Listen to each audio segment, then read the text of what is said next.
Welcome back to my channel, everyone. Today I will share 3 stories with you about my life that you may learn something from. Each of these stories relates to a different psychological phenomenon. But what exactly is psychology and why am I covering it? Psychology is the study of the human mind and all of its interworkings. It is impossible to understand ourselves or others without it. The theme of this first story is regret, something all of you should be familiar with as we all regret something that happened in our past. Regret is the feeling you get when you have made a mistake or when you have made a decision that turned out to be poor in hindsight. So you might be wondering what I regret. What decision could I have made that has haunted me to this day and that I would take back if possible? For my junior year of high school, I chose woodshop as my elective. One day I needed to chop a piece of wood on the chop saw, but needed eye protection to do so. The problem was, all of the goggles were taken, so I would need to wait for somebody to lend me their pair before I could chop my piece of wood on the saw. Instead of waiting for somebody to lend me their pair like I should have, I decided to cut the piece of wood immediately, and as a result, dozens of little wooden splinters flew into my eyes. As a consequence, there are dozens of little wooden splinters in both of my eyes. No doctor is able to remove them, and they all say it would do more harm than good if they tried. I have made many mistakes over the course of my life, but if there is any mistake I wish I could go back and correct, this would be it. This is because the poor decision I made was completely avoidable. I didn't need to cut that piece of wood when I did, but because I made that decision, I paid the price for it. It is best to live life without taking unnecessary risks, or else you might get seriously hurt. Remember, it's always better to be safe than sorry. The theme of this next story is trade-off, or as I like to call it, an exchange. It's easier to think of trade-off as an exchange because people exchange goods, services, and ideas every day in order to gain something that's just as valuable, if not more valuable to them. But let's take a look at the official definition. We all need to make sacrifices in life, so this phenomenon should be familiar to you as well.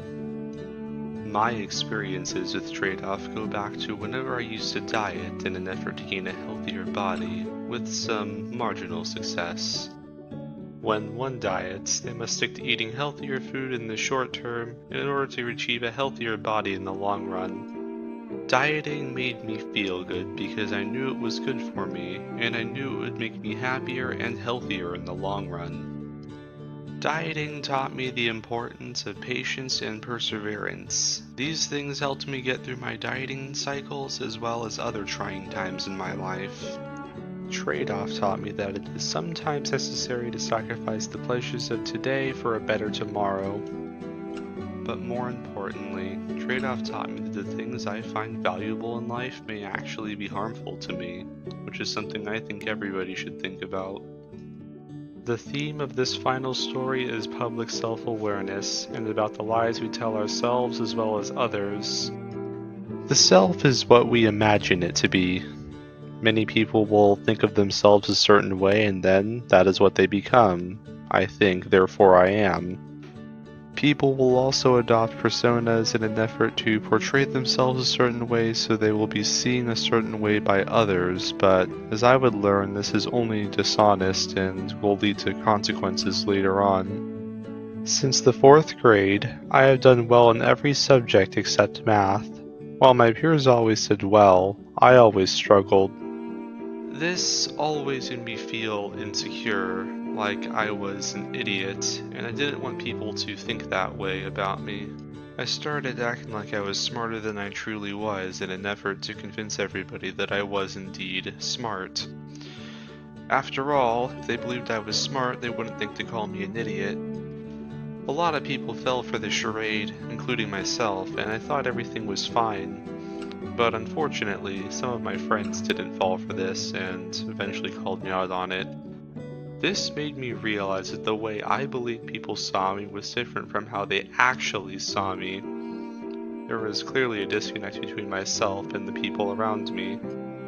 This also helped me realize that I was trying to solve the problem the wrong way. Instead of pretending to be something I wasn't, I should have instead just worked harder at math so I could keep up with my peers. The moral of this story isn't to be yourself, but to rather improve yourself so that you don't have to pretend to be something you're not. As this video comes to an end, I want you to remember these 3 things. And that is everything. Thank you for watching and have a nice day.